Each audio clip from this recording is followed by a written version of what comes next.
everyone. Today we're going to be tackling what is one of the most fundamental yet one of the most demanding drawing exercises that any aspiring artist may undertake. We're going to be sketching the female nude today, but I'm going to ask you not to focus on portraiture so much at this point. Just focus on lines and shadow and form, okay? Sylvia, if you please. Hey! Yes. Excuse me, Mr. Dwyer, but, I took this class to learn how to sketch, not to ogle some poor female nude. And there is no pain in my voice. It's called I just sound like this. Oh, well, this isn't about ogling. No, we're just going to observe line and shadow and form. And we're going to use economic repression to once again exploit a woman's body.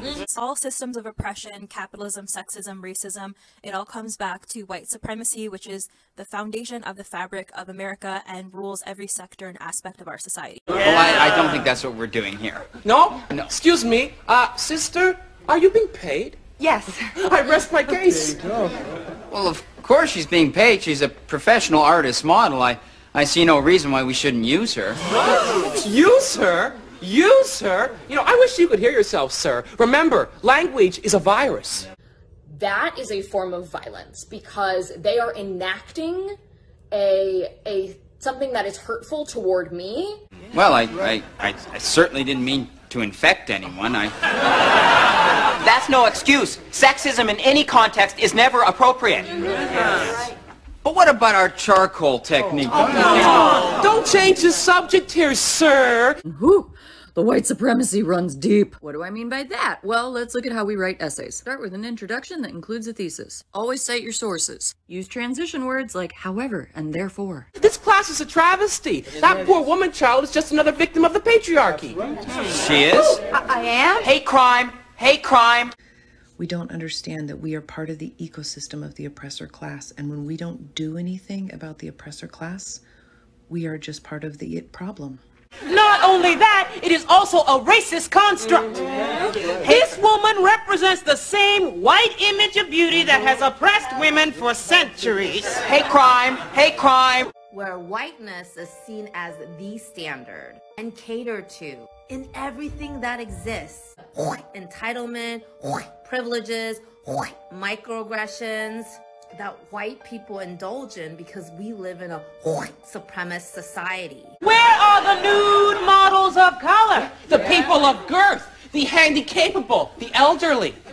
The queer. Well, I'm sorry, it's just naked, fat, black, crippled dykes are hard to find. This is not like racism, it is racism. Anti-fatness is rooted in anti-blackness. And the reason why people are pursuing thinness is because they're pursuing proximity to whiteness. The reason why people hate fat people is because people hate black people. And appearing curvier, bigger is associated with blackness, especially black women. And that's why they're discriminated in the workplace, overly sexualized. And this has gone back for centuries and centuries. I'm sorry I said that. I apologize. You white male. Stop trying to co-opt my black anger. I'm just trying to understand your black anger. Show it to me again. Shut up! Thank you, I understand now. A lot of you gays are not acting like queers right now, so I'm not gonna call you queer. Sir, you leave me only one alternative. I must walk out and call for a boycott of your classes. Anybody who stays is obviously a racist. Or a homophobe. Shut up! We are inherently a danger in spaces for Black, Indigenous, and other people of color simply by existing. Well, you know, these issues are certainly valid, and we could have a discussion. Bye.